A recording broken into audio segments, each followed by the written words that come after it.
अस्सलाम वालेकुम नाज़रीन, जहाज़े बबासी एक नए यूट्यूब प्रोग्राम के साथ हाज़िर है। नाज़रीन, 2 मौज़ूआत के ऊपर बात करेंगे आज।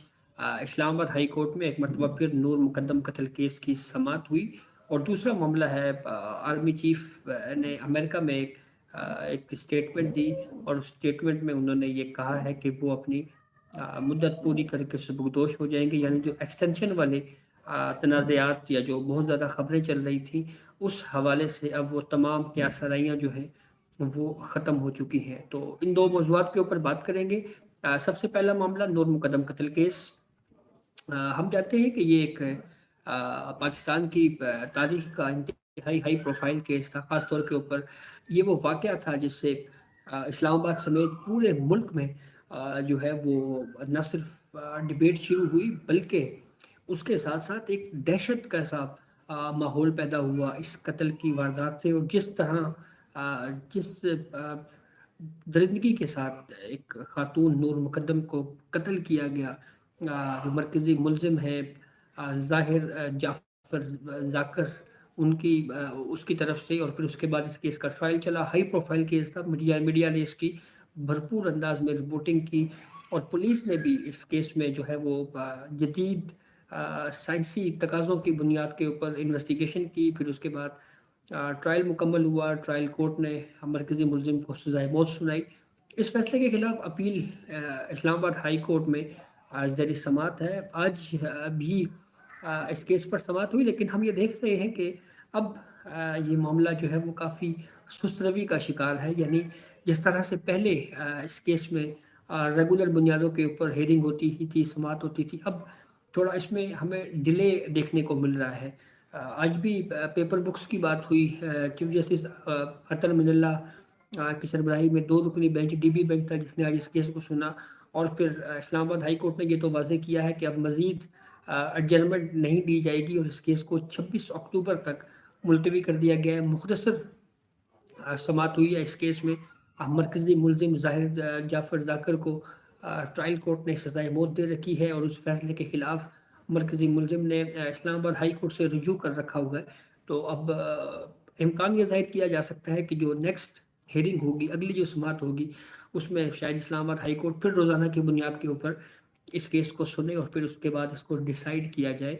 और डिसाइड किया जाना भी चाहिए, क्योंकि जो हम देखते हैं कि नीचे ट्रायल कोर्ट में जिस तरह से इस केस को ये केस कंक्लूड हुआ, पुलिस की इन्वेस्टिगेशन जिस अंदाज में हुई, तो अब ये वक्त का तकाजा है कि ये केस तमाम फोरम्स के ऊपर जो है वो इसकी बर वक्त समाअत होनी चाहिए, ताकि केस मुकम्मल हो के हतमी जो है वो तौर के ऊपर केस डिसाइड हो और ये एक प्रेसिडेंट बन जाए, ताकि उस मिसाल के की वजह से जो है वो आगे मुस्तकबिल में कोई इस तरह का अफसोसनाक वाक़या ना पेश आ सके।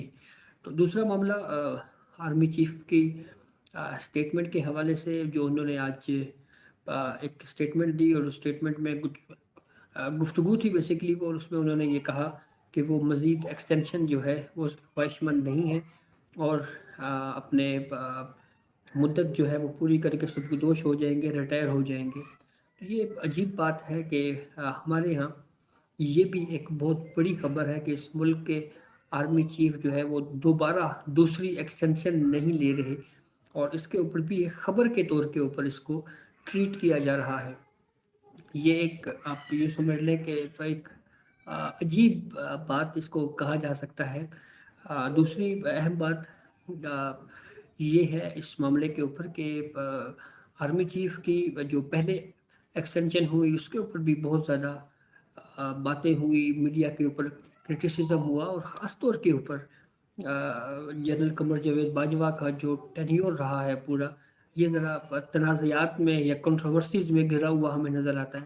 ख़ास तौर के ऊपर जब पाकिस्तान तहरीक इंसाफ की हुकूमत आती है और उस हुकूमत में चंद एंकर्स मुलाकात करते हैं आर्मी चीफ के बाद, और उसके बाद कॉलम्स की सूरत में या कुछ प्रोग्राम्स की सूरत में हमें ये इन्फॉर्मेशन मिलती है जी कि जनरल कमर जावेद बाजवा साहब ने ये कहा है कि 1 साल तक हुकूमत जो है वो उस हवाले से आपने अच्छी चीज़ें दिखानी है मीडिया के ऊपर। तो एक डिबेट शुरू हुई फिर मीडिया के ऊपर کہ یہ ایک نئی ڈاکٹرائن دی گئی ہے، باجوہ ڈاکٹرائن کا نام اس کو دیا گیا۔ تو اب اس کے بعد وقت بدلتا گیا، پھر عمران خان کے خلاف ووٹ آف نو کانفیڈنس آئی، پھر گورنمنٹ چینج ہوئی۔ تو یہ ہم یہ بھی کہہ سکتے ہیں کہ جو موجودہ آرمی چیف ہیں، یہ شاید وہ واحد آرمی چیف ہوں گے جنہوں نے سب سے زیادہ پرائم منسٹرز کے ساتھ کام کیا ہے۔ اور دوسری statement army chief general Qamar Javed Bajwa نے یہ دی ہے کہ فوج جو ہے وہ اب سیاست سے دور ہو چکی ہے۔ تو یہ بھی ہمارے لیے خبر ہے اس ملک میں کہ اب فوج بھی جو ہے وہ سیاست میں مداخلت نہیں کرے گی۔ اور معاشرت کے اوپر بھی انہوں نے معیشت کے اوپر بات کی کہ ملک کی جو معاشی حالات ہیں اس کو ٹھیک کرنے کے لیے سب کو جو ہے اپنا کردار ادا کرنا چاہیے۔ تو بہرحال یہ ایک اچھی چیز ہے، لیکن جو ملک کی معیشت کی بات کریں وہ بھی خرابی، اس کی وجوہات بھی جہاں پر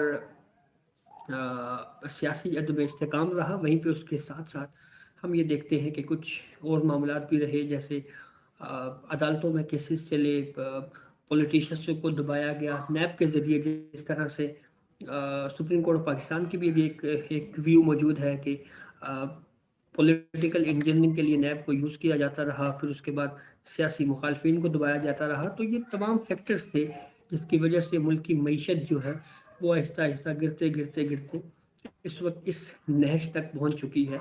تو بہرحال یہ ایک سوال اپنے طور کے اوپر بھی قابل غور ضرور ہے کہ اس ملک میں اگر ہماری فوج کے سربراہ اگر یہ کہیں کہ اب فوج سیاست میں نہیں ہے یا سیاست سے باہر آ چکی ہے یا وہ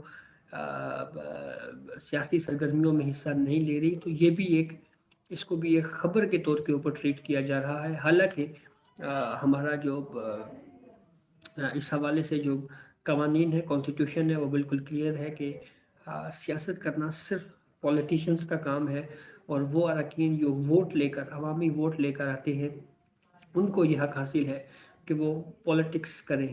تو لیکن پھر بھی اس اسٹیٹمنٹ کو خوشائند قرار دیا جا سکتا ہے، اور اگر یہی پالیسی اب آگے چلی تو وہ وقت دور نہیں ہے جب پاکستان معاشی طور کے اوپر بھی ترقی کرے گا، اور پاکستان میں جو سیاسی استحکام ہے وہ بھی برقرار رہنے کے امکانات جو ہیں وہ اس سے ظاہر ہو سکتے ہیں۔ اگر اسٹیبلشمنٹ نے پاکستان کا جو سیاست ہے اس میں اگر مداخلت نہ کی، اور اگر اس میں اسی طرح سے جو ہے وہ سیاست سے ہماری اسٹیبلشمنٹ، ہماری فوج دور رہی، تو اس سے ممکنہ طور کے اوپر یہ امید ظاہر کی جا سکتی ہے کہ ملک مزید جو ہے وہ بہتر ہوگا، اس کی معاشی صورتحال بہتر ہوگی، ملک ترقی کرے گا۔ اور اگر اسی طرح سے انٹروین ہوتے رہی تو پھر ملک کا معاشی جہاں پہ دیوالیہ پہلے ہی نکل چکا ہے، مزید معاشی بدحالی کا ملک شکار ہو سکتا ہے، اور اس کے نتائج نہ صرف اشرافیہ کو فیس کرنے پڑیں گے بلکہ اس کے ساتھ ساتھ عام آدمی جو پہلے ہی پسا ہوا ہے وہ مزید جو ہے وہ اس سے پس جائے گا۔ تو بہرحال یہ 2 اپڈیٹس تھی جس سے ہم نے آپ کو آگاہ کیا۔ بہت شکریہ۔